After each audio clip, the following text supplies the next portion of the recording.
Yana bir bor assalomu alaykum hurmatli kuzatuvchilar. Fikrat tahlil dasturini davom ettiramiz va kurash haqidagi suhbatlarimizning davomi studiyamizda doimiy ekspertimizga aylangan polvon Husan aka Turdiyev. Assalomu alaykum Husan aka, xush kelibsiz. Avvalgi ko'rsatuvimizda biz umuman kurashlar haqida suhbatlashdik. Ya'ni masala nimadan boshlangan edi? Ya'ni Eronning bunday yengilmas irodasi nimadan o'zi? Ya'ni albatta inson ruhan kuchli bo'lishi mumkin, lekin albatta bu bir jismoniy kuchni ortidan kelish kerakda. Ya'ni bu ruhiy kuchni quvvatlab turadigan jismoniy kuch bo'lmasa ham qiyin o'zi aslida. Va siz bilan suhbatdan shu narsa ma'lum bo'ldi. Haqiqatan Eron kurashchilari ham dunyoda aytadiki anoylardan emas, ya'ni ular sovg'a emas. Kerak bo'lsa o'z g'ururi, ori uchun so'rab boradigan darajadagi kurashchilar va shulardan biri Muhammad Rizo polvon haqida suhbatlashdik. Bizning o'sha eng kuchli polvonlarimizdan Abdulla Tangriyevni oldiga or so'rab kelgan deydi-ku. Or talab qilib kelgan. Bu yerda sirkda katta tomosha, ya'ni katta kurash uzra tomosha, katta kurash bo'lgan. Mag'lub bo'lgan. Endi polvonchilik shundaydi. Albatta kimdir yutadi endi. Bu polvonlarning taqdiri. Shunday, o'sha mag'lubiyatni ham xos qabul qilgan odam. Mana shunday. O'sha sazovor bo'ladi. Albatta, polvonlar har tomonlama polvon va ular namuna bo'lish kerak. Va o'sha ko'rsatuvimizda biz bir narsani siz bilan muhokama qildikki, ya'ni kurash bu faqatgina jismoniy tayyorgarlik emas, u ruhiy tayyorgarlik va uning o'z falsafasi borligi. Va ya'ni Yunon Rim kurashi, klassik erkin kurashlarni alohida ajratdik, judo, sumo barchasi haqida suhbat qilib chiqdik. Va siz shunda bir masalani aytdingizki, men unga oldin e'tibor bermagan ekanman. Sambo kurash turini bu o'sha Sovet Ittifoq davrida yaratildi dedingiz. Shunday. Ya'ni Chor Rossiyasi avval bunga harakat qildi va oxir-oqibat bu yaratilgan kurash turi dedingiz. Shunday. Bir kurash turini yaratib uni shunday mashhur ham qilib yuborish mumkinmi? Albatta, chunki o'sha mashhur qiladigan shaxslar dunyoga keladi-da. Misol uchun har bir o'sha yaratilgan yer yuzidagi kurash turlari o'sha xalqlarni manfaati, milliy mafkurasidan kelib chiqib, o'sha xalqlarni foydasiga xizmat qiladi. Ya'ni o'sha yoshlarni tarbiya qilish asosan. O'sha sambo kurash turi yaralganidan keyin ko'p jahon chempionlari o'tgan, ko'p Yevropa, shularni orasida ko'zga taylanadigan daholari tug'iladi-da. Va u bilan o'sha sport turi ham mashhur bo'ladi. Mana shu Erkin Xoliqov rahmatli ustozimiz juda mashhur bo'lgan shu kishi to'g'risida xotiralarni yig'ib yurib shu bir narsaga guvoh bo'lganman. Sobir Qurbonov, u kishi Sovet Ittifoq chempioni, Yevropa chempioni, jahon chempioni, o'sha olimpiada o'yinlari hisoblanadi. O'sha SSR Xalqlar Spartakiyadasi deydi. Shu SSR olimpiadasi hisoblanadi. Har 4 yilda o'tardi-da u paytlarda. Shu musobaqalarni g'olibi bo'lgan odam Buxoro, ya'ni O'zbek tanki degan nom olgan. Ispaniyani maxsus orden bilan taqdirlangan juda mashhur Sobir Turg'unov. Sobir Qurbonov. Mana bu Akabir Qurbonovning dadalari. Shu O'zbekistonda yagona shaxs, shu otasi ham o'g'li ham jahon chempionida. Ular qaysi sport turidan? Sambo. U ham samboda. Shu bilan borib gaplashganimda o'sha aytib bergandilar, Husan u Erkin Xoliqov bizdan keyin kurashdi, lekin samboni fantastik darajada obro'y oshishiga mana shu inson sababchi deb aytganda. Chunki o'sha har bir yer yuzida yaratilgan jahon kurashlar tarixiga qarasak, o'shalar qonun, qoida chegaralab turadi-da. Aslida o'shalarni qonun, qoida chegarasini olib tashlasangiz, o'sha asli bir. Chunki odamzod yaralgandan keyin o'sha maxsus shug'ullanish tartibini vujudga keltirish kerak bo'ladi. O'shalar izlanadi. Shuni oqibatida bir kurash turlari yaratiladi-da. Lekin sambo kurash turi o'sha o'tgan safar aytganimizdek, judodan Ashevka o'sha inson timsolli bo'lishga loyiq bo'lgan shaxs yaratadi bu narsani. Demak, o'sha Sovet Ittifoqi davrida o'sha Sovet Ittifoqini milliy mafkurasidan kelib chiqib, ularga kapitalistik ruhda tarbiya berish shart emas edi. Chunki ularning o'zini maxsus sport turi bo'lish kerak edi-da. Shunga loyiq ular sport turini yaratishdi o'zijada. Lekin bitta narsani hisobga olishimiz kerak, mana shu sambo kurashi yaralashi jarayonida butun boshli buyuk imperiya boshdan oyoq xizmat qildida. Biz boshida aytib o'tdik, o'sha Ashevskiy, Spiridonov, Harlampiyev, lekin bu o'sha davlatni mavqeini belgilashi uchun juda ham katta o'sha imperiyadagi har jabhadagi soha kishilar xizmat qildi. Lekin uni ham juda kulgili holati bor. Birinchi o'sha eng asosiysi ilmli kishilar bo'lmagandan keyin qiyin ekanda o'sha xos mutaxassislar bo'lmagandan keyin. Uni olib keladi, birinchi nomlaydilar judo barbavolnigi stili deydi, jujitsu barbavolnigi stili, samos 7 marta o'zgaradi. Butun xorijda kulgi bo'ladi bu Sovet Ittifoqi, yosh Sovet Ittifoqi davlati. Nima uchun qara deydi, bitta nom topa olmaydi o'ziga bu kurash nomini deb aytishadi-da. Ya'ni hayotining boshida bu kurash turi biroz kulgiga sabab bo'lgan. Shundoq. Keyin oxiri Samos va o'sha Spiridonovda nimasi bo'yicha samozashita, безоружие deb nomlaydilar. Qisqa qilib samozashita без оружия. Sambo. Ana shundan keyin bu kurash turi yuksala boshlaydi. Qurolsiz o'zini himoya qilish. Qurolsiz o'zini himoya qilish tizimi. Da. U tizimdan keyin gotovka truda обороны СССР bularning g'oyasi. O'sha СССRni nimasini himoya qilish uchun tayyor turadigan yoshlarni tarbiya qilish, mana g'oya to'g'risida gaplashdik-ku. O'sha keyin bularning orasida o'sha har bir millat o'sha yaratilgan kurash tizimlaridan eng asosiy mag'zini, asl qaymog'ini olib, bu yuksala boshlaydi. Domla, mana endi shu joydan aniqroq. Hurmatli kuzatuvchilar, biz so'rovnoma ham e'lon qilib qo'ydik. Haqiqatan qiziq, ya'ni sambo haqida eshitganmisiz degan. Xususan, hozir mana so'rovnoma qo'ydim. Eshitmaganlar bor ekan, qarang. Sambo haqida. Mana hozir aytaman. Mana hozir 35 odam darhol ovoz berishdi-da va shulardan 11%, ya'ni bir 4-5 kishi eshitmaganmiz deyapti. Samboni eshitmaganmiz. Ya'ni shu darajada yo sambo bizdan uzoqlashgan, yo biz sambodan uzoqlashganmiz. Hozir bu haqida yana siz bilan gaplashamiz. Endi biroz ortga qaytamiz. Sambo, qara, har bir kurash turini o'zini bir shunday bir jihati bo'ladiki, u ajratib turadi deydi. Shunday. Masalan, men shaxsan o'zbek kurashi deganda juda bir halol kurash turini ko'ramanki, qolganlarni kamsitish niyatida emasman. Ya'ni shu darajadaki faqat tikka turib urishasan, beldan tepa bilan urishasan, qani. Keyin o'sha halol yiqitilgandan keyin hali bosib, ezib, pachaqlab tashlash yo'q. Hali urib tashlash yo'q. Qandaydir bir haqiqiy bir mardlar kurashadigan, ya'ni bir marta bir qo'l oladi, shunda xoh u bel bog'li bo'lsin, xoh u bel bog'siz bo'lsin, ya'ni farg'onacha bo'lsin, buxorocha bo'lsin, o'zi ikkalasi ham o'zimizniki. Mana shuni tasavvur qilaman. Deylik, qaysidir sport turida masalan oyoqlarni ishlatish mumkin. Ya'ni oyoqlariga yopishishi mumkin, erkin kurash, ko'tarib solish mumkin, yoki qaysidir sport turida deylik masalan bo'g'ish mumkin. Shunday, judoda masalan shartuni bo'g'ish mumkin. Endi shunaqa endi. Shunday. Sambo nimasi bilan hozirgi aytgan kurashlarimizdan farqlanadi? Eng mana shu. Eng samboni xarakterli jihati u jangovar. Chunki unda sport turi bo'lmagan, boshqa sport turlar o'sha masalan judo yo erkin kurash yo o'sha asosan olimpiadaga kirgan sport turlarini misol qilib ko'rsatamiz. Chunki endi shuni ko'proq taniymiz. Shuni taniymiz.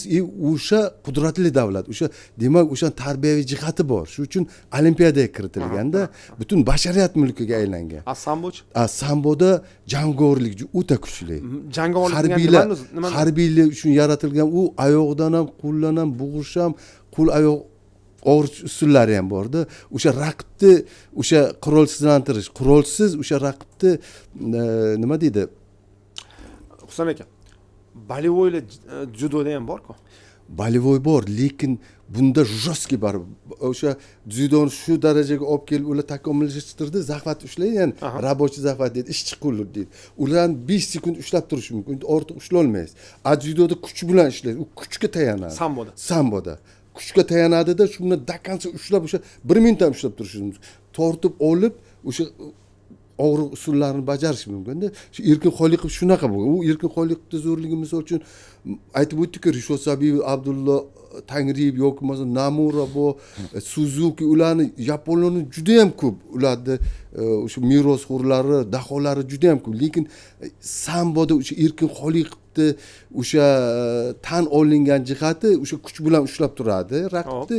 Shu paytda shunaqa portlash, shunaqa tezlik yuzaga keladi bitta harakat bilan. O'sha raqib sezmay qolib osmonga uchib ketadi-da. Osmonga uchib ketadi.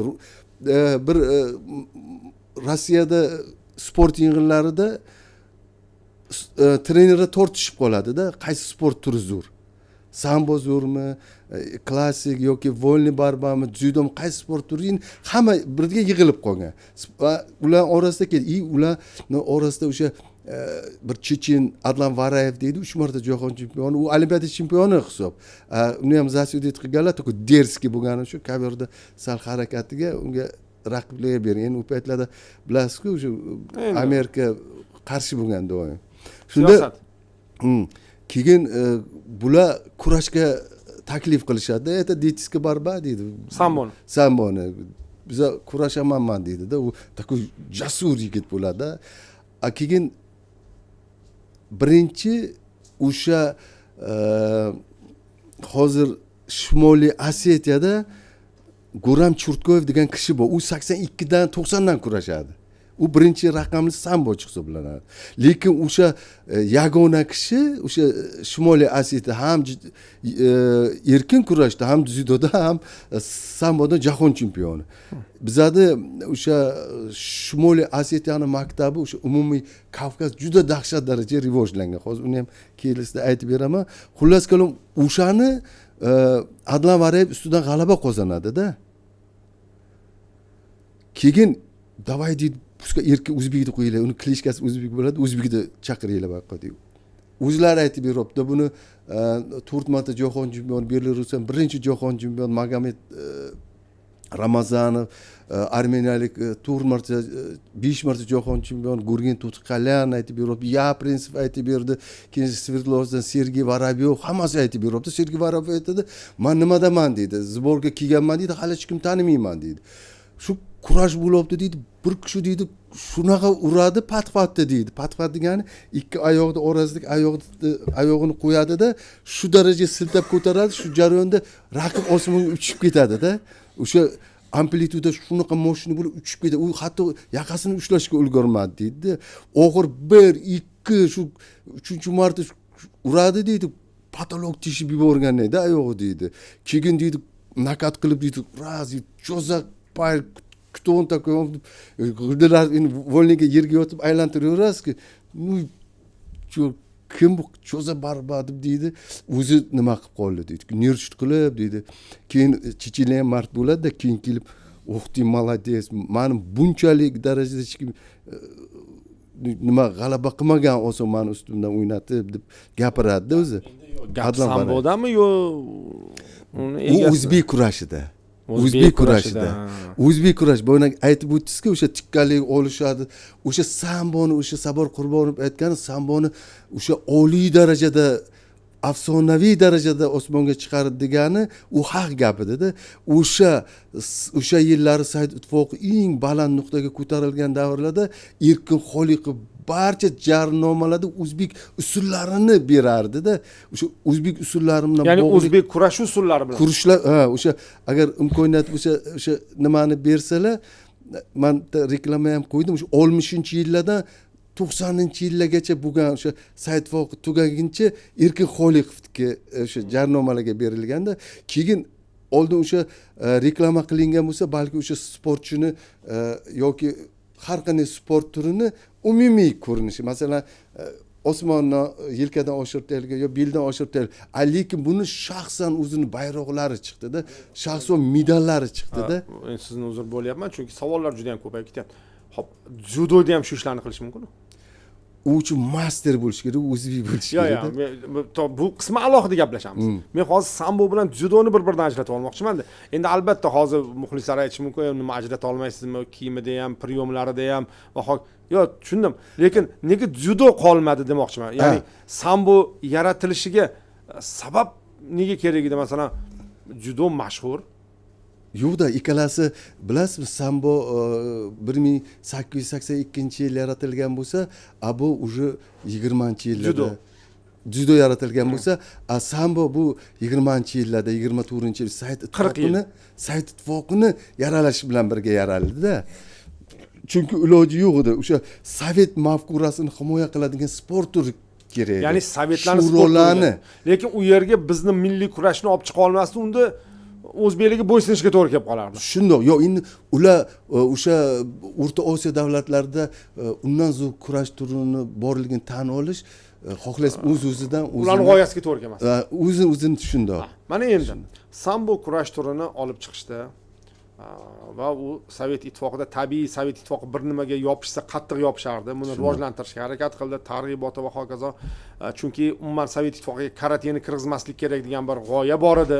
Bu karate ham 80-yillarda kirib keldi. Ungacha u yaqinlashtirilmagan. Chunki bir nima deyilardi uni, bir xunuk, qo'rqinchli sport turi edi. U qanday qilib oyog'i bilan odamni bir urish mumkin. Sambo turganda karatega nima bor degan masala ham bo'lardi. Shu Shokirjon, mas samboni demak suratlaridan ham olib chiqing.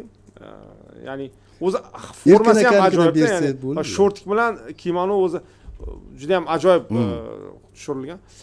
Endi savol. Erkin Xoliqov kim? Ya'ni o'zbek samboning o'zbek afsonasi yoki qanday o'zbek afsonasi Erkin Xoliqov. Hurmatli kuzatuvchilar, kursning oxirigacha ko'rishni tavsiya qilamiz, chunki mana shunday zo'r sportchi ham oqibati deylik katta sportchilardek yakunlanmagan.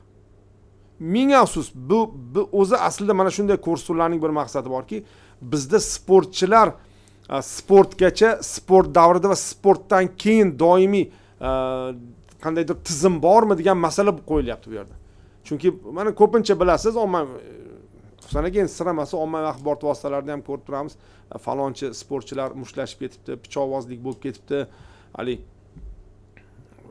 tungi klub oldi unday bo'libdi. Bunday qarasang, biri kurashchi bo'lib chiqadi, biri bokschi bo'lib chiqadi. Hayron qolasan, bu axir bular aksincha bir bosh baland bo'lish kerak o'zi aslida. Ya'ni ularni oldida kimdir urushmasligi kerak o'zi aslida. Ularga umuman urush boshlamasligi kerak ko'chada. To'g'ri. Chunki ular kasb egasi. Mana biz o'sha yoshlikdan eslaymiz. Mana biror bir joyga trenirovkaga borsang, birinchi talab ko'chada ursang haydalasan. Shundoq. Zaldan ketasan. Bu xuddi o'sha vaqtdagi part biletni olib qo'ygandek gap edi-da, zaldan ketasan. Sharmanda. Ertaga nima deysan, o'rtoqlaringga. O'zing mayli o'rtoqlar shuni o'ylanadi-ku. Makazanda. Bu deydi, zaldan haydab yuborishdi. Tamom, sharmanda. Bu hali sigaret chakib haydalib ketishmasdi bu. Tushunishim bo'yicha o'sha vaqtda ham mana shunday muammolar, bugun ham mana shunday muammolar. Ya'ni sportchilar aktiv faza yakunlangandan keyin bir nimalarga aralashib qoladi. Ming afsus. Albatta. Demak, bu ming afsus. Mana shunday o'zbek afsonasi Erkin Xoliqovni ham chetlab o'tmagan. Bunga kelamiz, hurmatli kuzatuvchilar. Demak, Erkin Xoliqov. Erkin Xoliqov asli Sharqsabzlik, Sharqsabzda tug'ilgan.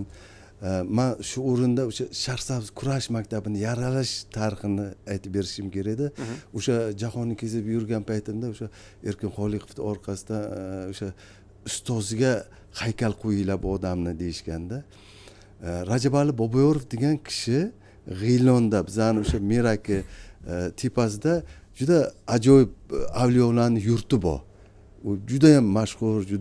Rajabali Boboyorov. Rajabali Boboyorov degan o'sha bir ikki ho'kizi, bitta juvoz bo'lgani uchun ularni 30-40-yillarda quloq qilib yuborishgan. Quloq qilib yuborishadi. Quloq qilib yuborish jarayonida bu kishi kelib Sharqsabzda Saroy qishlog'ida kelib joylashadi bular.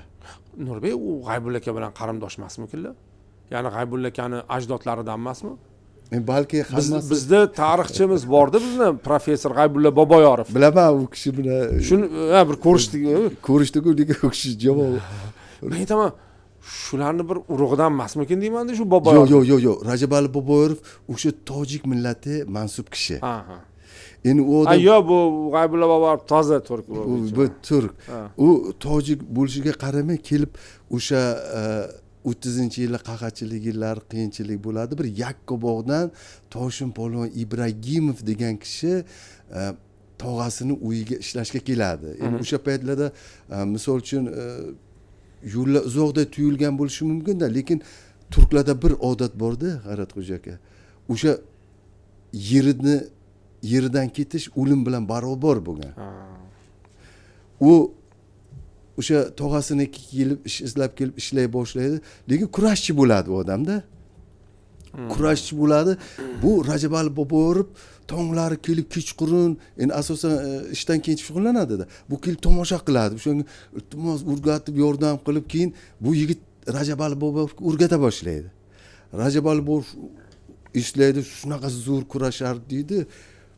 Yelka qilganda deydi, to'nigacha to'piq bo'ladi, o'shagacha yerga kirib ketardi deydi. Oyog'i deydi, qarang, kuchni qarang, tezligini qarang-da, shunaqa loyga deydi, tiza o'sha nima to'piq bo'ladi-ku, o'shagacha kirib ketardi deydi. Ya'ni bosgandan. Yelka qiladi deydi, o'rtirib yotib, shunaqa yelka qilardi, chap o'ng degan narsa yo'q edi deydi. Keyin bu Rajabali Boboyev shug'ullanadilar-da, keyin nimaga ketadilar? Armiyaga. Armiyaga tushsa bir hammani tapirlatib bosib taylaydi-da, unisi bir yaxshi muomala qilmaganga otib-otib jang bo'ladi. Ayni sodda odam. Keyin buni bir gruzin ko'rib qoladi. Gruzinlarda Chidobo degan o'zini kurashi bor-da. Keyin gruzin aytadi, "Bu yoqqa ket" deydi, "San" deydi. Ya'ni armiyada u vaqtda gruzinlar hammasi do'da xo'ja deydi. Suv aytadi, "Millatingni, tojikman" deydi. Lekin bilmaydi ruschani-da. Keyin yana qo'lini cho'zgan paytda "Yo'q, sen urushma" deydi. "Men senga deydi, yaxshi muomala qilyapman" deydi. "Sen qayerdan bilasan bu nimani" deydi. "Men deydi shug'ullangan, xullas kalom uni o'sha yerdagi sporotaga olishadi uni. O'sha rotadagi. Rota. Keyin u shug'ullana boshlaydi. U shug'ullan hammani qirib taylaydi. Keyin undan keyin hurmatli kuzatuvchilar, domla ya'ni Shevada qirib tashlaydi deyaptilar. O'ldirib tashlamaydi, mag'lub etib tashlaydi, shunday deydi. Chunki endi har xil fikrga borib qolishman. Hazil albatta, domla, hazil. Bizalik muxlislarni shunday bir jonlantirib turamiz. Qalam o'sha hamma nimani ustidan g'alaba qozongandan keyin buni уже qaraydi, hech kim qolmadi. Buni o'sha komandir Chas aytadiki, o'sha bayram bo'ladi bularni nimasida, o'sha mana bu sayt ittifoqida bayram bo'lardi, o'zini bayramlarini. Endi 1-may, 9-may, 7-noyabr. 7-noyabr, ayniqsa 9-mayda yomon hammani yutadi-da, keyin buni sportoga oladilar. Sporot katta sportoga olsa, u master sportlarni ham yutib tashlaydi-da. Endi bunaqasi bo'lishi mumkin emas-da. Oddiy Shahrisabzning yigiti. Qishloqdan ketgan yigit. To'ylarga olish yurgan yigit. O'sha borib hammasini endi bitta narsa bor-da. Kimdan dars olgan? Toshim polvon Ibragimov. Toshim polvon Ibragimovdan biroz dars olgan oddiy qishloqning bir yigiti borib sport rodani ag'darib qo'ydi. Hammasi master sportlar deb qo'yadi. Keyin bu kishini aytish kerak edi unga, bu master sport deyish kerak edi. U bilmagan. Buni ag'darishim kerak deb o'ylagan, ag'darib qo'ygan. Yo'q, bilmagan. Endi master sportligini aytsa, balki sal ehtiyot bo'lib urisharmidi deyman. Tushunmagan ham u. Men deydi tushunmasdim deydi. U hammasini ko'tarib, mana o'zbek kurashining zo'rligi любой kurashga tushadi-da. Har qanday kurash turi bilan aytdim-ku, karate, hammasiga javobi tayyorda, faqat yo'nalishga to'g'ri qo'yishimiz kerak-da. Xullas kalom buni Harlampiyevning nazariga tushadi. Buni samboning nazoratchisi bor-ku, 3-chisi. Shu kishini u qayerda edi? Nazariga shu Moskvada. Ya'ni bu odam Moskvada sport rotigacha yetib boradi. Endi Moskva sport rotiga Boboyev. Keyin 3 marta Moskvani chempioni bo'ladi. Armiyadaligini o'zida. Keyin Rossiyani 2 marta 2-chi, 3-chi o'rinni oladi. Endi aytishlari bo'yicha o'sha bu kishini bilasizmi? Moskvada bitta ko'rgazma bor. Eslangda hozir. VDNX. Ana shu yerda rasm turadi bu odamning. Ana shu odamni o'sha yerda surati turadi. Oddiy Shahrisabzlik bir yigit. Ana endi bu odam xizmat qiladi, chempion bo'ladi, keyin shu orada armiya tugab qoladi. Keyin Harlampiyev aytadi. Bu hozir hamma ishlarni armiya tugab 2 yil ichida qilib bo'ldimi bu odam? Endi bizning kurashimiz zo'rligi shu-da. Buni aytdingiz-ku, ochilib kurashadi-da. Bizlar kurashgan paytda mana sam bolada skomni kurashadi-da. O'shaniklar shunda sherok. O'sha nimasi, masalan, o'sha o'z to'g'ri aytdingiz. Ana shunga juda katta gap bu. O'sha sovuq o'lkalarda o'zlari aytib beradi. Trenerlar bilan gaplashganman. Bizlar deydi nima Skovni yaqin masofada kurashamiz. Mana qara deysizlarda ochiq, yoz deysizlar, o'ynab kurashasizlar deydida. Ruh ham o'shanga yarasha. Misol uchun o'sha biza mensimaymiz, Yoqutiston, Cho'kcha, Mo'kcha deymiz-ku, ular to'rt xil kurash turi bu. To'rt xil kurash turi. Bizda misol uchun o'zi buyuk davlatchilik, u bu osmonga chiqib maqtaymiz-ku o'zimiz. Lekin ikki xil kurash turi bu. Lekin bizda ikki xil emas. Hozir aytib beraman qancha bu. Ularda to'rt xil kurash bu. Endi bizda davlatchiligimizni hisobga olingda, endi ularda davlatchiligini, u shunaqa davlatga o'zi kamida 30 xil bo'lish kerak edi. Shuni mana Hindistonlarda 10-15 xil kurash turi borda. 1000 yil oldingi bizning kurashimiz, o'zbek kurashini Hind mukha kurashi deb, ular Hind kurashi o'ziga o'zlashtirib olgan. O'sha pahlavon Mahmudda kurashgan kurash o'sha turi. Xullas kalom armiya tugab qoldi. Rajab Ali Boboyorov uyga qaytib keladilar va Harlampiyev aytadilar-ku, sen borasan, uylanasan-da, qaytib kelasan, men bu yoqdan senga uy olib beraman. Shu yerga qolibsan, ishonma, Olimpiyada jahon chempioni bo'lsa hech shubhalanma dedi. Bu kishini bu qaytib keladi-da, qaytib kelgandan keyin hali sodda, nihoyatda sodda odam edilar. Nihoyat. Keyin qaytib kelganlaridan keyin, qani xotining desa, men deydi uylanmadim deydi. Bo'pti deydi. Mana shu yerga bir urusga uylantirib, yo'q, urusga uylanmayman. Nima aytsa u deydi. Urusda qariganimga qaramaydi deydi. Juda sodda odamda.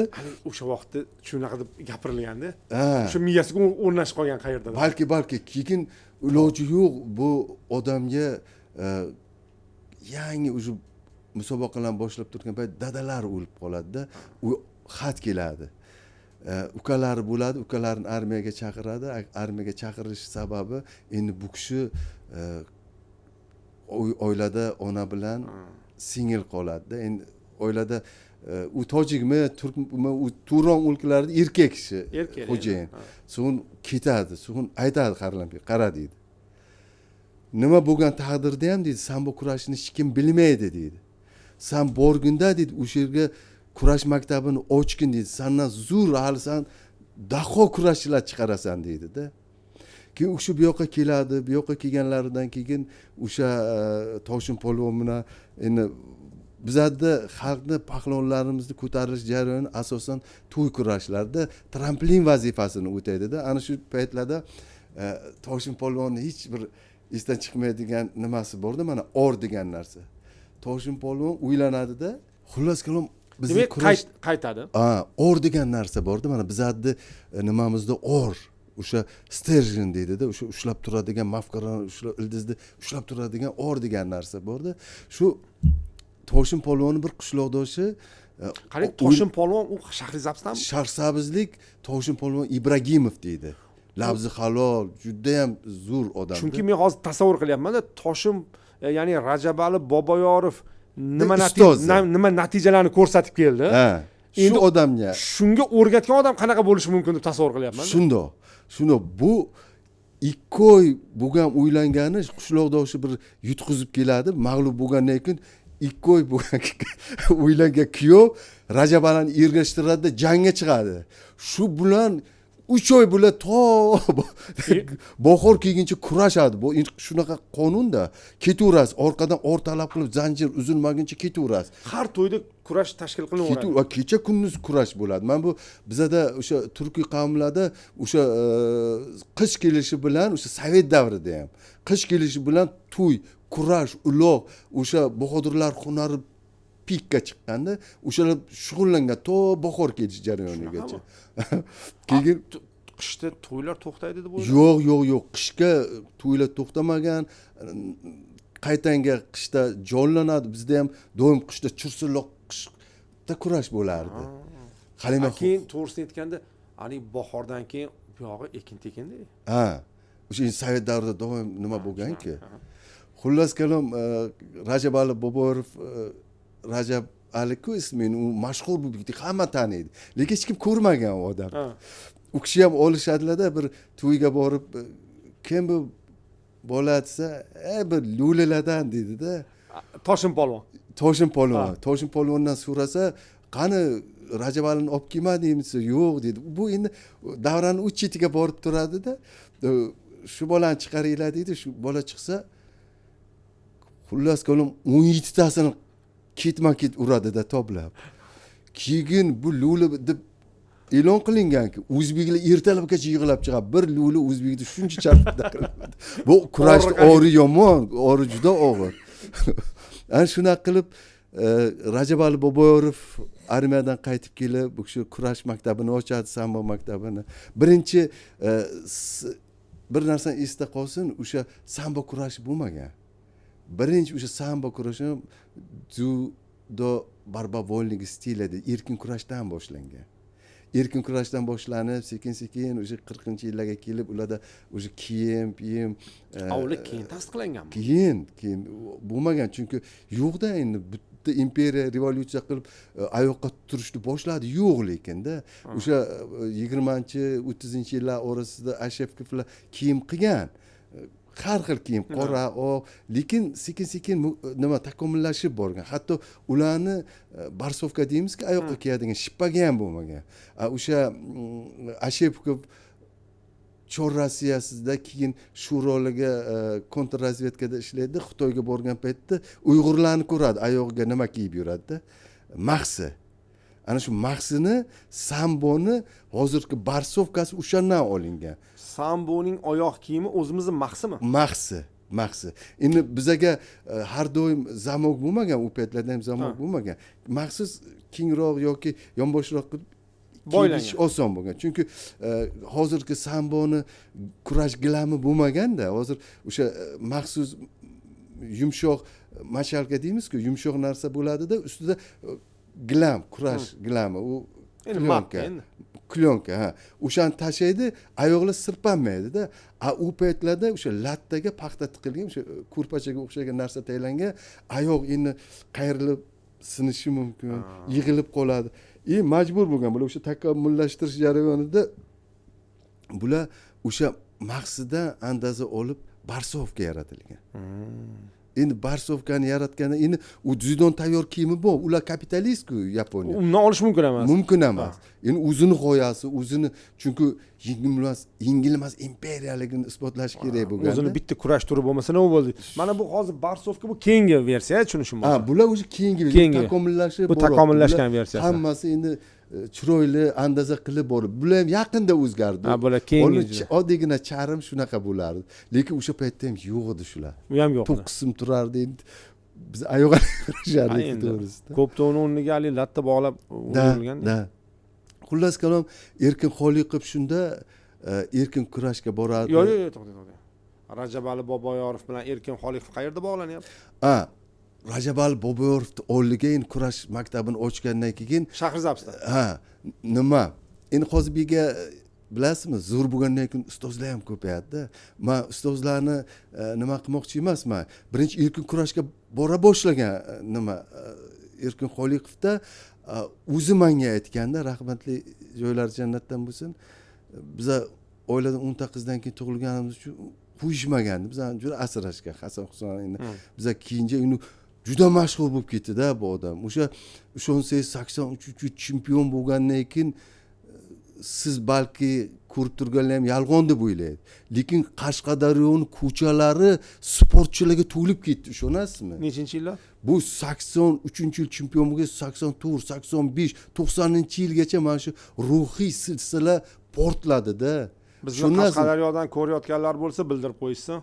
Chunki o'sha paytlarda faqat o'g'il bolalar emas, mana shu bomdoddan keyin yoki shom bu tushishi bilan shu chollar, kampirlar nabirlarni yetalib chiqqan, ayollar, qizlar yugurardi, ko'cha to'lardi-da. Mana shu ishonsangiz bu bir sportni ommalashtirishni. Yo'q, o'sha uxlab yotgan genetikani bu silsilani uyg'otib yubordi-da. Bo'larkan u degan narsa bo'ladi. Mana Erkin Xoliqov bor-ku. Shuni yo'q, bu o'zi shuni jangchi xalq-ku. Endi bu o'sha yot mafkurlar bosim ostiga bosim bo'lib turganda shunaqa dahshat bo'ldi. Endi televizordan Brejnev chiqadi, Gagarin chiqadi, yoki professor, akademik, yo aktyorlar chiqadi, yo kino aktyorlar chiqib kino bo'lishi mumkin. O'sha ikkita kanalimiz bor. Endi o'zbekda ikkita o'zbekcha, ruscha, Rossiya shu uni hammasi hali xo'jayev aytadiku rentimini qo'ysang ham entimini xuddi radiolardan gapiradi. Chunki bu Erkin aka rahmat shu darajaga sayqallagan, zargarona uni to'xtatishni iloji bo'lmaganda butun o'sha jahonni har qanday xalqaro turnirlarda uni to'xtatib qolishni iloji bo'lmagan. Hamma bilgan, lekin unga qarshi o'sha har turli hiylalar o'ylab chiqqan iloji bo'lmagan. Lekin o'sha jarayonda Erkin Xoliqov o'sha trener ekan, mazam mahallamizda yigitlar bor, Azmat akam, Shokir, Qara, Pelli, xullas kalom ular bilan yig'inlikda cho'kani tushib bilan biz bordik.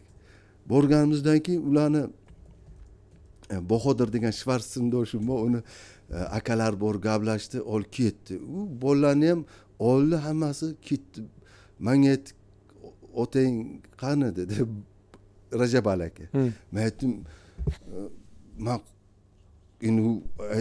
yo'q, bordida otangni chaqirib, yo akang kelsin dedi, yozib bersin dedi. Chunki yozib berishimiz kerak edi-da.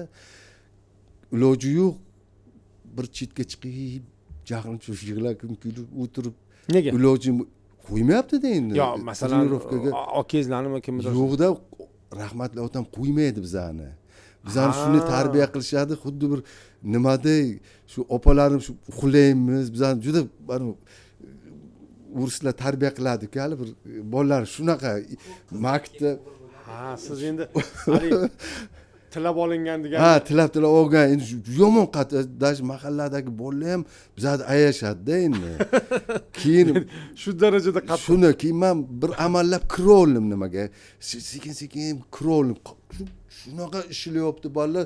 Hali Rajab aka buyruq beradi, ishlaydi. Shu bir yigitga ko'zim tushdi, oq sariqdan kelgan shu yigitni 10 tadan bola tizilib oladi. U kelaveradi, u bu yoqdan bu yoqqa uloqtiradi, ikki tomondan kelaveradi. Bunisidan shu keyin ular qarshilik ko'rsadimi? Yo'q, u faqat atrobotga qiladi. Shu usullarda ishlaydi-da, o'ngdan, chapdan kelaveradi ular. To'tin 100 ta bo'lle dedi, to'xtadi. Sekindan aylandi. Qarasam o'sha kelyapti, menga qarab, "Voy, o'ldim" dedim. Bilib kirgan begonaligim tursam, kelida menga suv olib ketdi, butilkani berib. Xursand bo'lib borib olib yana kirdim. O'sha nima chetga o'tirib tomosha qilyapman-da, shu darajaga kiyim ho'l bo'lib ketganda, shu darajaga ishlayapti, tinim bilmaydi-da. 1700 ta bo'ldi. 1100 ta, 2000 ta atrobot qiladi-da bir 2 soat ichida. 2 soatning ichida. Shundoq. U bolalar turib beradi. O'sha turib beradigan bolalar ham bor-ku, mana 10 tadan 20 ta turadi. U atrof uloqtiraveradi. Bolalar ham prujinda sakrab yana qaytib oxirga kelaveradi. Lekin 7 ta, 8 ta ishda o'sha rahmatli To'ra polvon adashmasam buna 2 yil, 3 yil oldin fojia hayotlari yakun topdi-ku. U bolani dahshatli legenda u bola ham. Ana shu bola oxiri bitta kishi shu qo'li tazar. Endi u ham tinmaydi. Endi buni o'sha jasorat ko'rsatmasang olmaydi bu yoqqa-da. Xo'p, tas. Oxiri 1700 ta shu ko'tarib urdida Erkin aka, odammisan, maymunsan, ot yovdida o'sha 1700 ta bo'lgandan keyin-da To'ra polvon ham juda chaqqon edi-da. Keyin hamma kulyordi, biz ham ko'rdim, men xursand o'tiribman. Keyin o'sha kamzul deymiz, sambovkani, o'sha kamzulni suvga buktirib olgan deydi, ishonasizmi? O'sha shuni siqasiz-da, charchab qolgan o'zyapti. Menga aytdi, suv olib ketdi.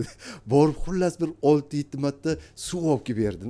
U paytda Xoliqga u nima bo'lardi, ana u butilka bo'lardi-da.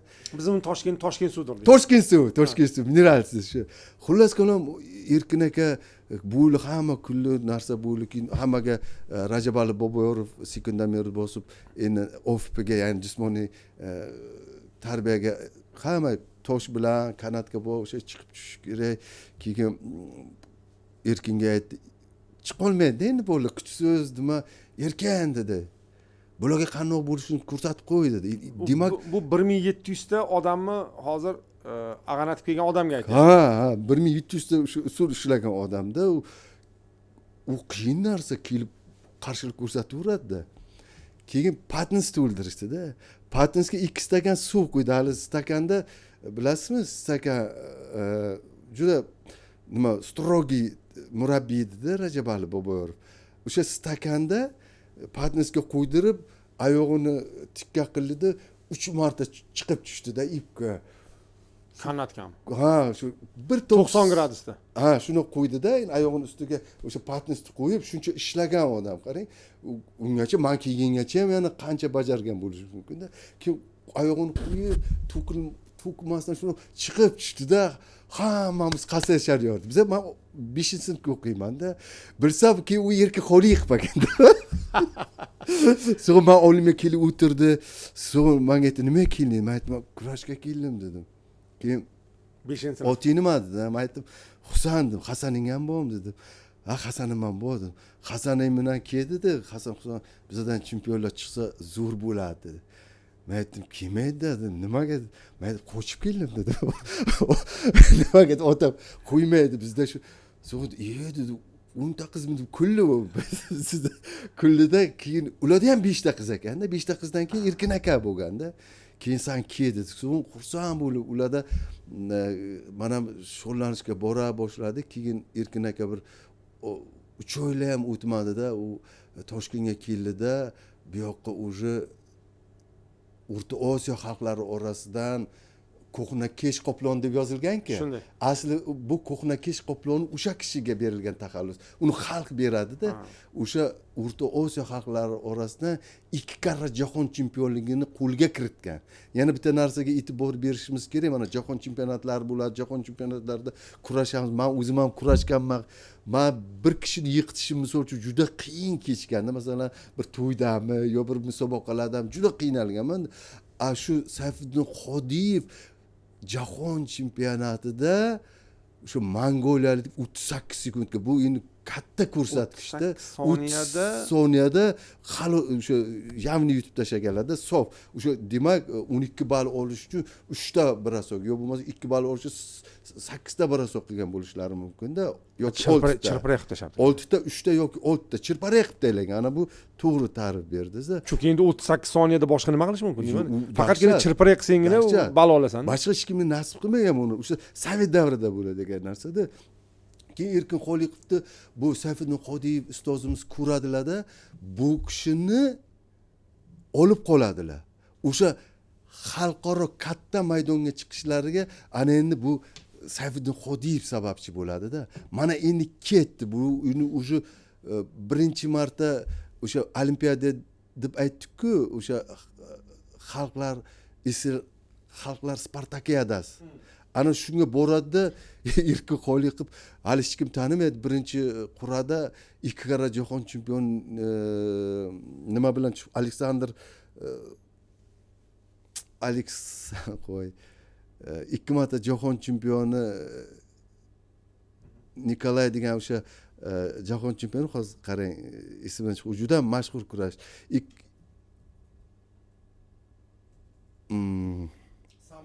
Samboda o'sha nechinchi yillar? Bu 83-yil. Blin. Hozir esimdan chiqib ketdi-da. Xullas kalom o'sha Baranov, Nikolay Baranovni, короче, o'sha hali hech kim tanimaydi. O'sha hamma kurash boshlangandan keyin bu hammani nigohi endi o'sha Nikolay yutadi, o'sha Aleksandr Baranov yutadi deb o'ylab o'tirdi. Ha. Qayerda? Bu Moskvada 8-xalqaro xalqlar Spartakiyadasi, olimpiada hisoblanadi. Har 4 yilga bir marta bo'ladi. Bu haligi borgan yigit o'zbek shu pat qilib turbarga soladi-da. Endi bu tasodif deb o'ylaydi-da. Ikkinchi marta yana 2 ballga soladi. Uj qarasa vaqt ketibdi. Hamma dodvoy qichqirib, baqir-chaqir, hammani e'tibori shunda bo'ladi-da. Xullas kalom Erkin Xoliqov buni 6-2 yutib chiqadi. U 2 karra jahon chempioni, заслуженный мастер спорта СССР, u veliki державаны Aleksandr Baranovda. Keyin bir 20 minut vaqt o'tmasdan Gruzin master sport xalqaro to'fadagi sport ustasi bu master sport ustasi sportga nomzod yo xalqaro to'fadagi sport ustasi bularni gapiryapmanki bu daraja bu sovet ittifoqida nihoyatda o'z mavqega ega bo'lgan edi u kim esti o'zi qanaqa master sporti yoki xalqaro darajadagi bo'lsa endi bu shundoq gruzinni ham urib tashlaydi qasrlatib уже hamma hayronda keyin o'sha belorussiyaga borganimda hozir vitse prezidenti bu Yaprensov aytib beradida o'sha 5 karra jahon chempioni yo 4 karra jahon chempioni 3 karra Yevropa chempioni 4 karra sovet ittifoqi shu aytib beradida bilasanmi deydi man san deydi akang to'g'risi hammadan ko'proq man aytib berishim mumkin deydi chunki birinchi man bilan kurashgan u deydi birinchi man aytdim yo'q 74da kurashgan-ku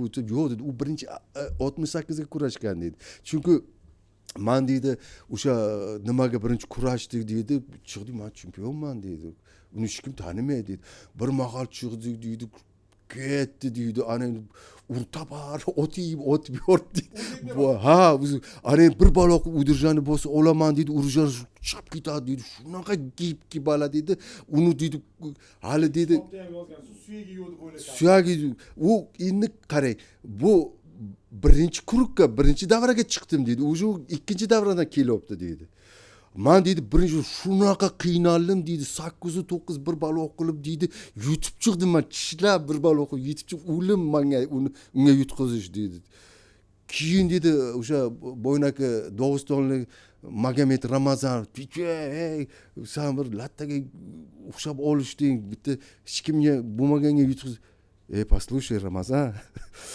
Магомед вот что он будет tворить вот увидишь он непростой парень shunaqa qilli hammani deydi shunaqa 3 ta oldi o'shanga deydi yib taylar deydi biron kishi qolmadi deydida o'sha paytda zo'r nimalar kelganda masalan o'rta vazn eng og'ir vazn hisoblanganda qiyin 100 ta 120 ta odam bo'lganda o'shalar hammasini ustidan g'alaba qozongan kishida endi bu bironta jahon chempioni qolmagan bu odamga yutqizmaganda keyin yutqizishga ham unaqa emas yamni yutqizganda sof chalpay bo'lib yutqizganda shunaqa bo'lganda keyin buni o'ylashibdida keyin bu mana bu Taysonga o'xshab nuqul nima jussasi kichikroq bo'ladi lekin chayir chakachandirda shunaqa chakachandirda lekin nima ular hammasi olishadiganlar kattada u anaqasiga qarab emasmi og'irligiga qarab lekin bilasizmi masalan Erkin Xoliqov 74 kurashsa O'zbekistonda respublika chempionatlarida 80 kiloga ko'rishadi 80 kiloni chempioni bo'lish uchun 90 kilodan vezganiyat qilishadi-da. Shu darajada og'ir. O'zbekistonda sport doim pik nuqtaga bo'lganda o'sha genetika fani borda nemislar o'rganibdi eng chotki eng baquvvat qudratli nasl O'zbekistonda ekanda o'sha Amir Temur bobomiz Xitoyga yurish qilganlar-ku o'sha yurish qilgan paytlarda 200 ta xos armiyasi bo'lganmi o'shalar olamdan o'tgandan keyin tumanga o'xshab erib ketmaganda o'sha Toshkent, Namangan, Voqa, Vodiy hammaga tarqab ketgan. Lekin biza juda noto'g'ri tushunchalarga ega bo'lib kelyapmiz, yo Namanganni nima qilamiz, yo bosh. Yo'q, O'zbekistonmi bu Qashqirlarda, Turon o'lkalar hammasida nimasi nasl ulug'. Faqat tarbiya tizimini to'g'ri yo'lga qo'yishimiz kerak-da. Xullas kalom bu kurashlar bo'ladi, o'sha jarayonda endi ko'p. Endi bunga qarshi o'sha usullarni daf qilishga harakat qilishadi. Buni qanaqa mana bunga farqi bo'lmagan. Kurashni boshladimi bu odam? Kurashni boshlagandan keyin o'zbek kurashini zo'rlik bu yoqdan ushlaydimi, belbog'dan ushlaydimi, yonbosh ushlaydimi? Buni aytishadi, mana chinni cho'g'i yo'q, ikkita barmoq ushlasa bo'ldi deydi. Shunaqa uchiraverardi dedi-da. U shuna daraja sezir bo'lgan, ikki oyoqda qaysi oyoqqa og'irlik tushib turgan nihoyatda bilganda bu endi o'sha mashaqqatli mehnatlarning hisobiga ruh nima topadi, kamol topadi-da. Xullas kalom bir qul polvon degan uni laqabi ham bor. Tilla bola degan laqabi bu endi o'sha har bitta musobaqaga o'sha medal tayyor bo'lgan tilla bola berilgan endi. Keyin bir qo'lini ushlash, masalan uchun ishchi qo'lini, ishchi qaysi qo'l? Endi bu ikki tomon bilan bir xil ishlaydi. yo bu qo'lini отключать qilsang yo bu ikkalasi ham bir xilda keyin bir qo'lini ushlaydi endi kuchliku fizически мощный bo'ladi sambolarda и dzyudochilarga o'xshab ularga farqi yo'q 5 sekund ushlab tursa chuy beradi ya'ni ogohlantiradi 2 marta olsang san chiqaraveradida bu yoqqa жесткий bor до конца ushlashing mumkin endi uradimi uzaman deydida shu nimalarni ko'rsatingda suratlarini hozir mana qarang bu odam shu darajaga jangchiki salomlashishni e'tibor qilingda o'zini xoda bir xil borib menga o'xshagan borib quchoqlashib ham kurashdan oldin nima qilish iltifot ko'rsatish buni qarangda distansiyani qarangda oyog'ini qarang rasmlar o'tkazingda o'g'il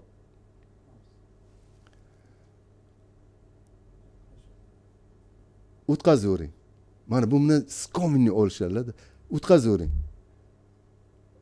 ana hammasi buni oyog'iga tarmashadi buni yerga bosib olsada boyagi og'ritish usullari bilan mag'lub etsa o'tkazavering ana tikkan shu charchab qoldi kuchi ham juda mana Buxvol o'sha Fonkin Baranov haylo Nikolay o'tkazavering bu ISSR chempionatlarida oxiridan kelyapti shekillida o'taversin xullas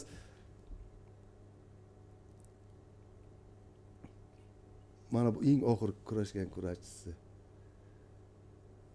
bunga tikka tursangiz bo'ldi uchib ketasizda bu odamga tikka turib bo'lmaydida mana bu odam uxlab qolganda shu darajada ezib qo'ygan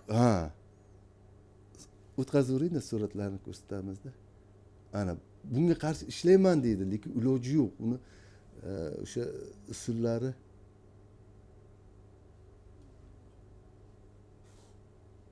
ana endi o'sha sayt ittifoqi davrida reklama qilgan mana shu to'xtang mana shu yerga bitta to'xtang gapirib beraman bu Valavuyev bu qozog'istonlik o'zi nemis yigiti islomni 93 yil qabul qilgan jahon chempioni Yevropa chempioni juda zo'r kurashchida mana shu musobaqada samboni 50 yil yubiley bo'lib turgan o'sha yubileyda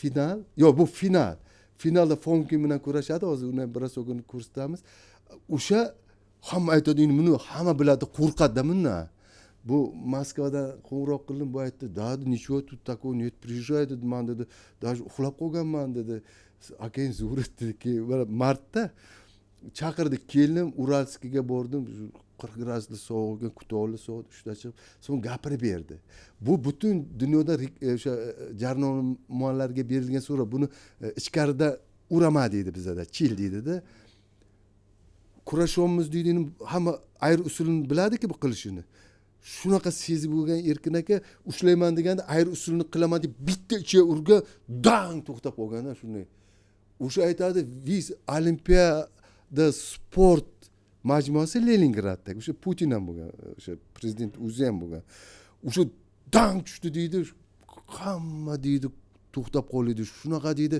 o'sha yerda deydi pasha uchsa bilinadigan darajada deydi o'sha Feruz Akzamov mana shu Yevropa chempionlari endi o'sha tovush chiqqanigada o'sha bu odam kurashga chiqish paytida hamma ishini taylaganda buni kurashini tomosha qilishga harakat qilgan buni zo'rligini sababi bu kurashni uzoq davom ettirmagan 1 minut uzoq nari borsa 2 minutda bo'lmasa 1 minut 1,5 minut shu bilan yakun topgan buni zo'rligi shu darajaga bo'lganda keyin uxlab qolgan birdan doktorlar nasilka yugurib qolib buni o'ziga keltirishib o'zi aytib beryaptida shunaqada o'ziga keltirishib u qilgandan keyin Erkin aka o'zi ham borib shu nima qilib to'dirib yordam aytadida o'zi aytib beryaptida buni Rahim Masharipov Yevropa chempioni ISSR chempioni o'sha kumush medal sovrindi jahon chempioni bu yerda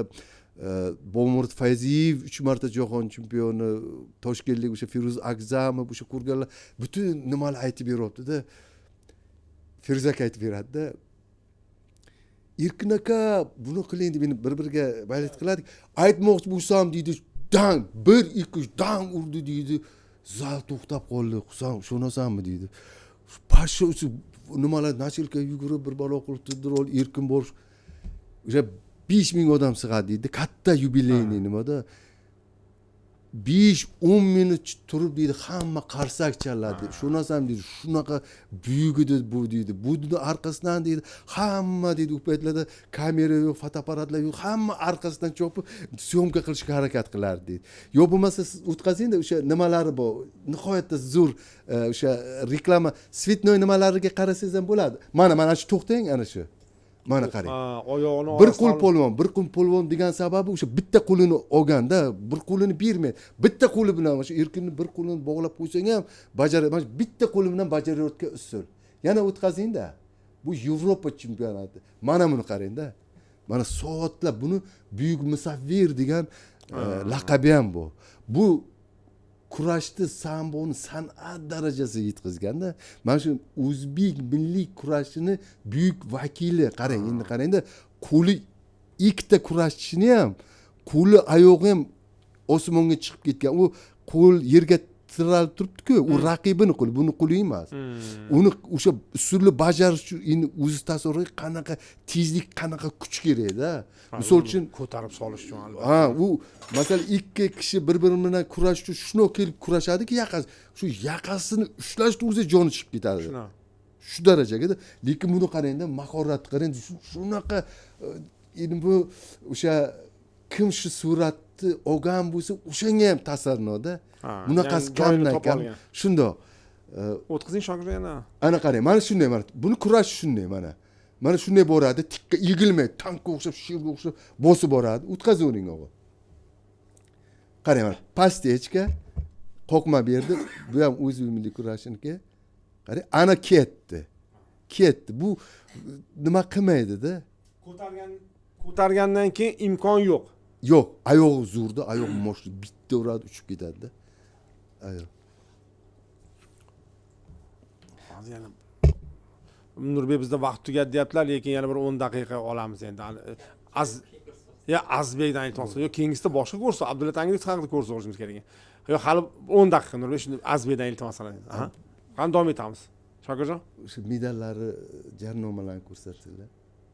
Bo'l, o'sha svet. Boyga rangli suratlarga ham o'ting shokirjon.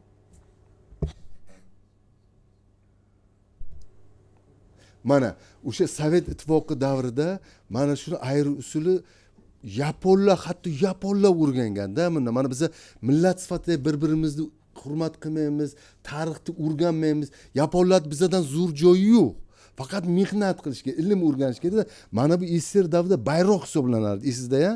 Mana shu bayroq ana shu Erkin aka samboda Erkin akaning usullari bilan chiqqan. Endi masalan, ya'ni bu o'zbek kurashchisi bu yerda ali ramzi o'sha samboni timsoli bu. Mana bu ham hozir tushunishim bo'yicha 89-yil Gruziyada Goriyda bo'layotgan musobaqani jarnomasi. Shundoq. Yo'q, vimpel bu. Vimpel. U o'rtadagi jarnoma. Ikkita chetdagi Moskvada, Gruziyada chiqqan vimpellar. O'tkazavering. Bu sborniy SSR o'tkazsa, ana o'sha qirol hisoblanadi-da. Qirolli gaplari bu. Ana o'sha reklama qilish kerak bo'lgan o'sha Erkin aka. O'shanda hammasi Erkin aka. Erkin aka. Ana o'sha hammasida. Mana qarang, bitta qo'llab o'sha usul bajarganlarda. Mayli endi temaga qaytsak. Husan aka. Mustaqillik. Undan keyin Erkin Xoliqov nima ish bilan shug'ullandi? Erkin Xoliqov o'sha yuridik tugatdi, o'sha ichki ishlarda ishladilar, shunaqa nima bo'ldi-da. Xullas kalom. Keling, men sizga yaxshisi o'sha nimani gapirib beraman-da, hozir yaponlarni. O'sha SSR chempionati, jahon chempionati bo'libdi Amerikaga. Nima kiygan? Yaponlar hammasi kiyimiga surat tushirib olganmish. Erkin akani. Biz qayerdan sizlar buni bilmoqsiz? Bu bilasan, bizga o'rgatiladi maktablarimizda. Bu o'zbek Yaponlarda mana shu 90-yillarda o'rgatilgan. Bizda mana hozir ular yaponlar nima uchun zo'r? Yaponlar to'g'ri yo'nalishdan ketgani uchun, o'sha dzudoni yuqoriga olib chiqqani uchun, o'sha karate, dzudo to'g'risida ular maxsus kinolar ishlar, shu uchun ular zo'r. Lekin bir narsani men ta'kidlab o'tay. Ularda bizni darajadagidek jangorlik bo'lmagan G'ayratxo'ja aka. Masalan, ninzalarni ular juda ham ta'rif qiladi. Ninzalar o'zi eng quyi tabaqa, past tabaqa hisoblangan. Ninzalar 8-asrda Tsyogin deydi, o'shalarning imperatori shimoliy ayni qabilasi yashaydigan shimoliy yaponlarga qarshi urush boshlaydi. O'sha urushda yengiladi ular. Keyin bu o'sha imperator, bo'lajak imperator hamma nimani yig'adi, aytadiki, kelinglar deydi, mana shu qabilani yig'aylik deydi. O'sha turklarga xos qabila o'sha ayni. O'shalarni yengaylik deydi. Xullas kalom, men sizlarga pul emas, yer, o'sha guruch yetishtiradigan yerlarda ularga orolki yer yo'q. Yer keyin hammasi galalashib yeb, ana undan keyin samuraylar boshlangan. Samuraylar qarang, 8-asr. Endi ularni o'sha olimlari, yozuvchilar shu darajada chiroyli, ko'tarib, mukammal yozishdiki, bular o'sha narsalarni targ'ibot qilib shu narsaga yetdi. Endi ninzani oladigan bo'lsak, ninzalar qanday paydo bo'lgan? Ninzalar eng quyi tabaqalar bo'lganda, ishchilar, kambag'allar, gurkovlar, keyin doyalar bo'lku tug'dilar. U ham eng past nima hisoblanganda, shuni hisobiga ular iloji yo'q, maxsus harakat qilib o'sha hali nima deydi? O'zlaridan kelib chiqib, masalan, Braziliyaga ularni o'zini maxsus jang san'ati borku. Ana o'sha kapoeira, yo'q, judoda jujitsu yaponlarniki. Kapoeira degan ular o'ynab, barabanga o'ynab qulladdi o'yinni, negerlar. Chunki ularni bu ali arabiya deb ularni endi bilish kerak bo'lmagan-ku. Ular o'sha maxsus o'yinlarning hisobiga o'sha kapoeira jang san'atini yaratishgan. Sharoitdan kelib chiqib. Ninza ham xuddi shunday yaralgan. Uni voy ninza deb shu qarang, samuraylar bor-ku, ularning falsafasi to'g'risida gap ketadi. O'sha falsafasi, ularning hali samurayning qilichi, uning qalbi deydi-ki, aslida o'sha qilichi paydo bo'lgan yo qilich sotib olgan qimmat turganda, qilich sotib olgandan keyin siz hech e'tibor qilganmisiz? Yaponlar doim yerga qarab ta'zimda bo'ladi. Ular juda ko'zga hech qachon qaramaydi. Sababi ularni o'sha samuraylar qilichini bironta buyumga emas, aynan inson tanasiga sinab ko'rilgan qilichlar. Chiqadi ko'chaga chiqqandan keyin qilichini yalon oshlaydi, shu bir kambag'al. Ular uchun sud qilinmagan. Yoki bo'lmasa birov toshini sal ko'tarib qo'ydi, bahonada xullas kalom. O'sha qilich mana shu yoqdan uriladi yelkadan, to pastgacha yorib borish kerak bo'lgan. Ana unda qilich eng yaxshi qilich hisoblangan. Tushundinglarmi? Keyin o'sha tarixda yozilgan o'sha samurayni xotiralari bor-da menda. O'sha aytadi. Qilich yasatdim deydi, shuncha summaga olib chiqdim ko'chaga deydi. Ikkita kambag'alni o'sha urdim deydi, risoladagidek yelkasidan to pastgacha kesib bordim. Men deydi, qilichimdan roziman deydi. Ko'rdingizmi? Bu xotirjam ikkita odamni o'ldirib qo'yganiga 3ta. Ikkita emas, 3ta odamga sinaladi. O'shalar masalan yaponlarni o'sha ko'zi qaramasdan itoatda shunday bo'lishi bor-ku, endi ular o'sha 8-asrdan keyin samuraylar vujudga kelib, sekin ular yuqoriga qarab chiqa boshladi. Ungacha ularda tarbiya, tizim, bizatdek jangor saltanat bo'lmagan. Men o'sha o'zimni, xalqimni yo millatni maqtash uchun emas, bizda shunaqa tarbiya tizimi bo'lgan, yasoq yo bo'lmasa to'ra tuzuklar deydi-ku, ularda dahshat. Masalan, Chingizxon yasog'i deydi, o'sha 2 kishi yakka-makka urushib turibmi, 3-kishi kelib qo'shildimi, avtomat ravishda o'limga mahkum etilgan. 2 kishi urushib turgan payt 3-odam qo'shilmagan. To oxirigacha o'sha bo'ynaki aql, ruh, tanani jangi bor-ku, o'shangacha. Yoki bo'lmasa to'ra tuzuklar, o'sha Timur bobomiz tuzuklarini nihoyat bir ulug' nima bilan oliy ilm darajasiga yozilgan narsada, bularni biza o'zlashtirishimiz kerak. Mana shuni hozir tatbiq qilishimiz kerak-da, yosh sportchilarimiz o'sha har xil guruhlarga yo yo'llarga kirib ketmasligimiz uchun-da, o'sha kinolarni ishlashimiz kerak. Sportchilarimiz, karatechilarimiz yoki o'zidan-o'zi bokschilarimiz chiqmayapti. Bizani juda genetika bo'yicha nimamiz risoladagidan ham yuqoriroq ko'rsatganimizda nasl nasab borasida. Shu uchun bizani hozir Rajabali Boboyorovni gapirdik. Misol uchun bir qishloq, tog'dan kelib qishloqqa o'sha Toshin polvon Ibragimov qanaqa bular jasoratlari to'g'risida ko'p kitob yozish mumkinda. Nihoyatda bu ishlash kerak. Yoshlar mana hozir bizani deyarli bitta kitob yozilganda Qudratxo'ja 1000 bor uzr og'a. Og'a desam ko'ngilingizga ma'lum yo'q. Og'a degan so'z ma'nosini bilasizmi? O 3 ta nuqta qo'yasiz, avtomatik reza g'a kattalashadi, g'am. O g'am. G'amdoshim deganimi? G'amdoshim. Suyanchig'im, yelkadoshim, orqadoshim. Bunaqa ma'nosi bor ekan. Yo bu juda u kurash aytaman, bu cheksiz chegarasiz ummat, bu koinotlar singari buyuk fan. Buni o'sha darsliklarda buyuk fan sifatida kiritishimiz kerak-da. Bu falsafa mana haqiqatdan hozir masalan yapon falsafasi masalan Xitoylarning nimasi borki meditatsiya deydi Shaolin. Men Xitoyda bo'ldim. Xitoyda o'sha har bir ularda lekin eng qizig'i zo'r tomoni bittagina maktab emasda Xitoyda. U yoqda yuzlab minglab maktablar bor. O'sha maktablarga kirib hammasi urushdimda. O'shalarda hozir Xitoyda o'zini meditatsiya, kitayskiy meditatsiya deydi-ki, u bo'lmagan narsa. Aslida o'sha Shaolin shkolalarida, o'sha Shaolin maktablarida bor o'sha rohiblar Buddani kodekslari bor. O'sha kodekslarni yodlash uchun, bular o'sha xotirasini bir joyga jamlash uchun mana bunday qilamiz-ku. Mana bo'ldi. Mana bu qo'lni yo'naltirilgan nimasi o'sha bir xil mana qisib turasizda, og'riq bor. Bu boshqa fikrlarda quvasizda, chalg'imasdan mana shunday turib o'sha o'zingizni halovat topa olishingiz kerak-da. Bu keyin o'sha Xitoylarning karatesi, mana Jackie Chan, Bruce Lee'lar chiqib, ular bular yuksaklik daraja, o'sha kinolarini Rusolardagidek ishlab yuksak darajaga erishdi. Men o'sha Chuck Norris'ni Moskvaga kelganida meni shogirdim bor. O'sha sport rotada xizmat qilib yurganimda Sane Kolesov deydi. O'sha Qarakaldak jang san'ati bor. Men o'zim tizimlashtirib, o'zim o'rgatganman u yigitga. U borib o'sha Moskvaga armiyadan keyin maktab ochadi. Hozir ham vitse-prezident Moskva Rossiyani. U odam o'shalarga shug'ullantira boshlaydi.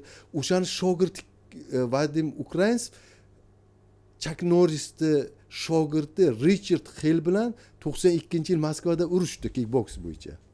Meni chaqirdi ular. Men bordim, o'sha yerga kirdik, o'tirdik. Chuck Norris bilan hammamiz o'sha davrada bo'ldik. Vadim Ukrainov uni urib tashladi.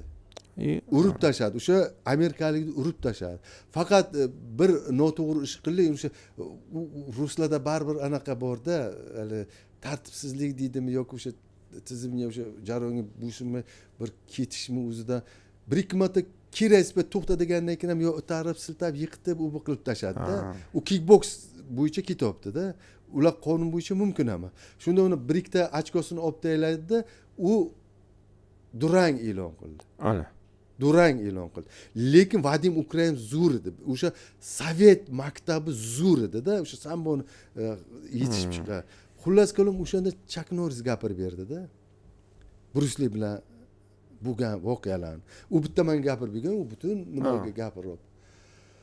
Bruce Lee bilan o'sha ular ishlashda u chempion beraydi, 7 marta jahon chempioni bo'lgan edi u paytlarda. Chuck Norris. Lekin bu rollar o'ynab kelgan, lekin u ham chesta mana o'zbek kurashiga o'xshagan, o'sha ularning kofesi nimasi bilan farq qiladi o'sha boshqa kurashlar. Erkin harakati bilanda, masalan, urushlari yoki bo'lmasa aylanib tepishlari, o'sha u raqibni chalg'itish asosan, o'ziga rabtini odiydi, o'sha o'ziga moslashtirishda. Bruce Lee deydi, beldan yuqoriga tepishni bilmaydi. Bu tarixiy nimalarga yozib qolingan narsa. Beldan yuqori, chunki ularda bilasizmi, o'sha hozir ham yaponlar Ipmanni ko'rsatadi-ku, urushlari bor-ku, o'sha nima. Ular hammasi nimaga moslashganda? Qo'l bilanmi? Qo'l bilanda, keyin oyoq bilan nimaga? Oyoqqa, tizzaga. Keyin Chuck Norris o'zi aytadi, men deydi, unga o'sha tepishlarni o'rgatdim beldan yuqoriga. Ularga bor beldan yuqoriga, masalan, Bruce Lee tepadi-ku chiroyli qilib. Lekin oshirib tepishlar, aylanib tepishlar. O'shaga xos. O'shalarni men o'rgatdim deydi. O'sha nimaga aytdi? Hamma hayron qoldi, chunki o'sha paytlarda kinolar chiqib bo'lgan, hamma Bruce Lee Chuck Norrisni yutganini biladi deydi-yu, hali kinoda. Yo'q. Endi endi bu kino kerakda, tushunarli. lekin Chak Norris chempion mirada. Endi mana bizada ham bo'ladi, lekin jahon chempioni degan bir u unvon oddiy Albatta. mashaqqatli mehnat yotadi-da, uni yillab. U Bruce Liga bularni u o'rgatgan ekan Chak Norris. Yo'q, endi Lekin o'sha Chak Norris shogirdini sizni nevara shogirdingiz yutib qo'ydi. nevara shogird da o'sha keyin Duraymo'li keyin o'sha ikkinchi marta nima bo'ladi-ku revanshda o'sha balki tayyor bo'lmagandir, kelib g'alaba qozondi Richard Xilam g'azab. Lekin birinchisida yutgan edi. Birinchisida yutgan edi. Hop, endi Xoliqov taqdirlari. Bir narsa aytaman. Bu insonni taqdiri deylik boshqa sportchilarnikidan biroz farqli. Endi biz o'qigan ma'lumotlar bo'yicha, chunki bu inson keyin ichki ishlar tizimiga ishga kiradilar, ya'ni faoliyatlarini o'sha yerda davom ettiradilar. Chunki biz o'sha kursini boshida aytib o'tgan ayrim sportchilarning taqdiri ko'pincha hali ko'chaga chiqib ketish bilan yakunlanardi. Bularnikida biroz boshqacharoq. Mana endi shu qismini gapiraversangiz, chunki hozir Nurbek bizda kursi yakunlandi deb qolsa shu qismi qolib ketadi. Va qarang. Internet tarmoqlarida, kitobda emas, internet tarmoqlarida bu inson fojiali halok bo'lgan yoziladi, lekin qandayligi emas. Maylimi, men shuni bitta misol bilan keltirib ketsam. Surqash degan gapni eshitganmisiz? Surqash. Surxondaryo, Qashqadaryo. Shuni tarixini gapirib beraman. Shu Sobir Qurbonovni, Bomurat Fayziyev, Firuz Akzamov, Rahim Masharipov, Erkin Xoliqov, shu Zokir Sharipov, mana shu o'zbek sambo daholarini video roliklarini olishim kerak edi. Men bir arxivga bordikda, shu bir hujjat qo'limga tushib qoldi-da. Xullas kalom 1966-yil O'zbekistonda yer qimirlaydi. O'sha yer qimirlash jarayonida 15 ta respublikalardan madad kuchlari keladi. O'sha madad kuchlari kelib Toshkentni tiklay boshlaydi. Lekin shu orada bir holat yuzaga keladiki, shanba bozor kunlari dam olish kunlari bo'ladi. O'sha shanba bozor kunlari dam olish kunlarida mana bu Urda bor-ku, shu Urda markaz bo'ladi o'sha paytda. O'sha markazda o'sha yordamga kelgan madad kuchlari, o'sha boshqa madaniyat vakillari, boshqa din vakillari, lekin Sovet ittifoqi fuqarolari yarmi-yalang'och, ichib, chakib, qo'ltiqlashib, o'pishib, gitaralarga qo'shiq aytib, o'sha mahallalarda yuradi-da. Bu o'sha mahalla ming yillar davomida o'zini qadim qadriyatlarini o'sha ko'z qorachig'idek asrab kelgan avlodlari uchun bir haqoratday tuyuladi-da bu narsa. Sekin-sekin bu narsa noroziliklarga sabab bo'ladi, mushtlashuvlar bo'ladi. Bu o'sha paytdagi katta o'sha rektorlarni farzandlari, masalan Toshkentda ham o'sha turkiy yasoq turatuzuklarni qoidalari saqlanib qolganda, misol uchun o'sha mahallani boshliqlari boradi, aytadi, endi iloji yo'q, endi lekin ular ham ularga balki bu endi ilmiy tilda madaniyatlar to'qnashuvi deydi. Balki ular ham bilmagandir, balki ularga shu yerga kelishdan oldin shunaqa qilmaslik kerakdir balki. Lekin bular shu jarayon davom eta boshladi. Bu endi mushtlashuvlar surunkali guruh janjallarga aylanib boradi, katta urushlarga aylanib borgandan keyin 1968-yil adashmasam Paxtakor stadionida futbol bo'ladi. Shu Spartak bilanmi sport o'yini bo'lib, o'sha penalti, xullas kalom Paxtakor yutqizadi, o'sha bo'ynaki vaziyat pishib yetilgan, ana bu yerga endi yordamga kelgan madak shu urib hammasini kunpa-kun qiladilar-da. Ana endi bu yerga o'sha nima ketadi, xabar ketadi Moskvaga, shunaqa millatchilik boshlandi O'zbekistonga deb, keyin u yoqda maxsus xodimlar ko'rsatma beradi, razrabotka qilinglar deb, bular ishlay boshlaydi. Bu amalda shunaqa chiroyli ishlashadiki, o'sha tariximizdan kelib chiqib aytdik-ku, vodiy voha o'sha bir o'lkani bo'lib boshqar deganda bular o'rgana boshlaydi. O'sha paytlarda Vuzgaradogda vodiyni o'sha nima deydi hali selxoz, narxoz, keyin tekstilni shunga o'xshagan institutlarda ko'proq vohani kirib o'qiy ekan. Qashqadaryo, Surxondaryo farzandlari o'qir ekanda. A vodiyki bu yerga adabiyot, til, bular gumanitar fanlarga-da. Keyin ularni yashash joylari o'rganiladi-da. O'sha yashash joylari Vizgorodok, bularniki tekstil, o'sha fizkulturniy shunaqa joylarga-da. Keyin bularni orasiga qutqu solinadi. Qutqu solinadiki, birinchi vohonliklar, vodiyliklar, o'sha oltin vodiy farzandlarini tergay boshlaydi o'sha gumanitar fanlarda, o'sha yotoqxonalarga kelib sekin-sekin o'sha maxsus kiyimdagilar o'sha oddiy kiyimni olib, urdi, so'kdi, Qashqadaryo, Surxondaryo bolalari ayollaringga tegishdi deb. Bu ayol nomusi bilasiz, u millat uchun u bir qalqon edi-da.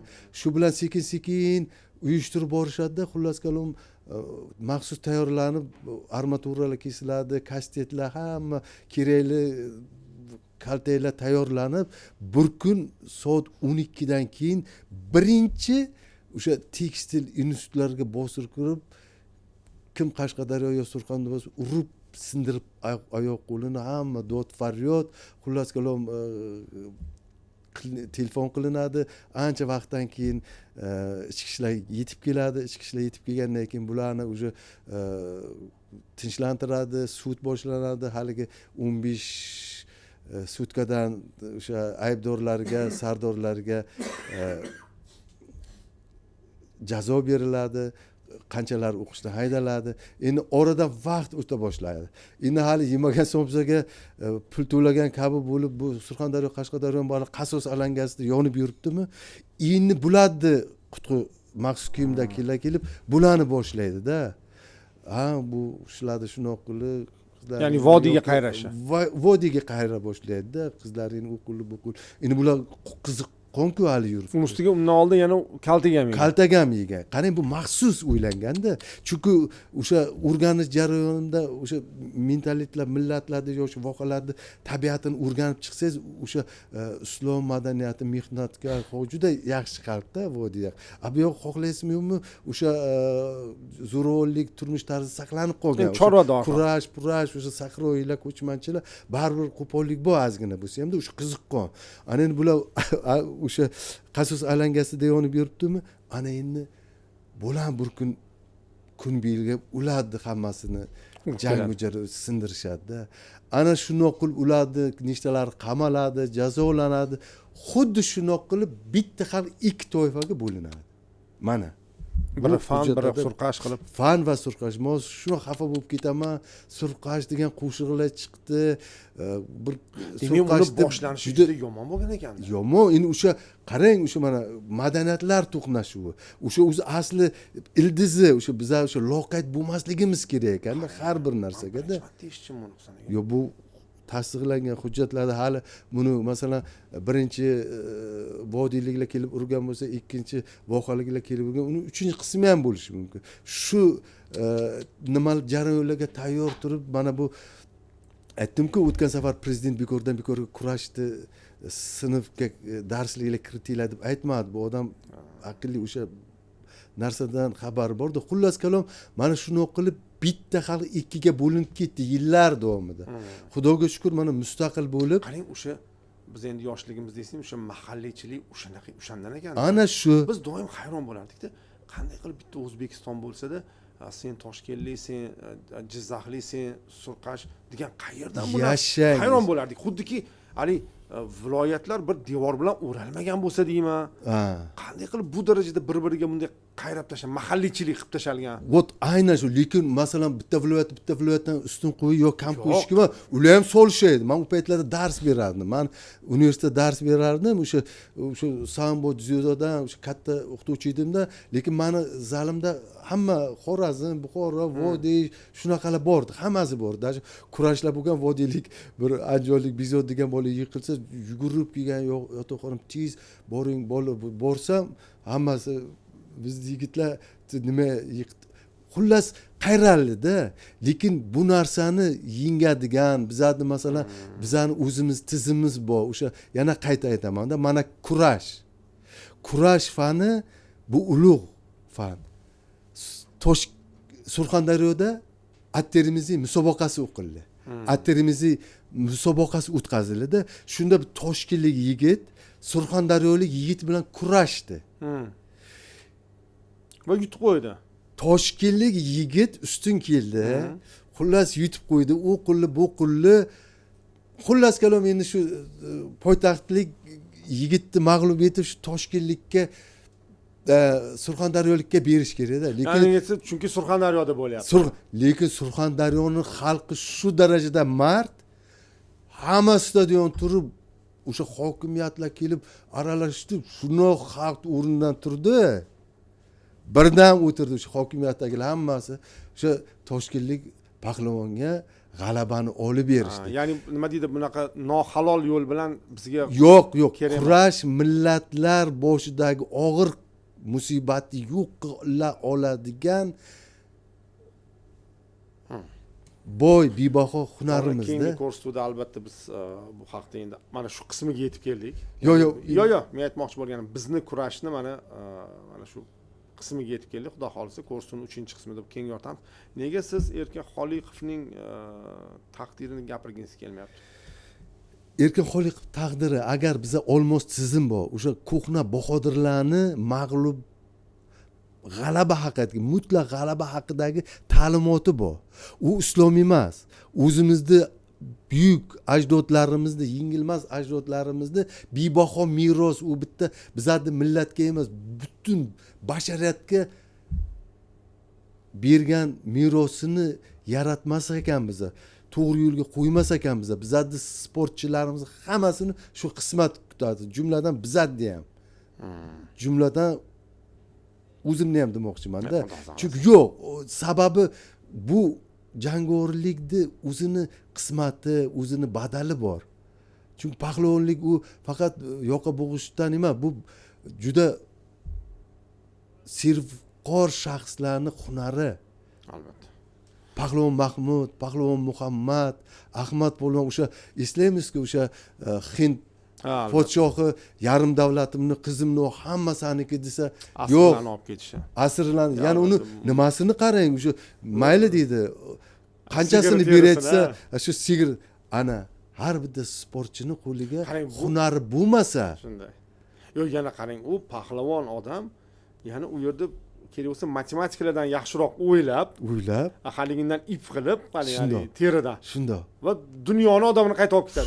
Shundoq. Mana bironta yer yuzida ko'rdingizmi, olimpiada yo jahon chempionini shu nima oyog'ini ostiga qo'y. Hamma shohlar, shahzodalar, podshohlar shu Pahlavon Mahmudning oyog'i sariga qo'yiladi.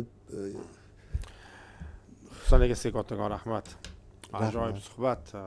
O'ylaymanki juda ko'pchiligiga bu manzur bo'ldi. Hozir 1000 ga yaqin odam tomosha qilyapti. Albatta juda ham quvonarli. Xudo xolisa keyingi kurslarda buni albatta davom ettiramiz. Kurash haqidagi kurslarni davom ettiramiz. Shu kurslar ortidan aytadi-yu, mahalladagi 10 ta bola bir kurashga qiziqib qolib, albatta. Mana shu bilan shug'ullanib. Men hozir bir shaxsiy namuna sifatida Husan akani eslatib ketmoqchiman. Hurmatli kuzatuvchilar, bu inson mana aytayaptilar-ku, 10 nafar opadan keyin tug'ilgan inson, ali aytadi-ku, bunaqa juda ali paxpaxlab katta qilishadi. Masalan, ali 5 ta o'g'ildan keyin tug'ilgan qiz ham eng azizi bo'ladi yoki 5 ta qizdan keyin tug'ilgan o'g'il bola ham eng azizi bo'ladi o'sha oila uchun. Shunday. Ali qizni ham hech kimga ishonishmaydi, o'g'ilni ham. Mana shu odam o'zlari mana 5-sinfdan borib kurash seksiyasiga amallab yozilib, shunda qatnashib natija ko'rsatgan odam. Endi bu haqda keyin kurslarda yana aytamiz o'zlarining natijalari haqida. Demak, hech kimga kech emas, hech kimga erta emas.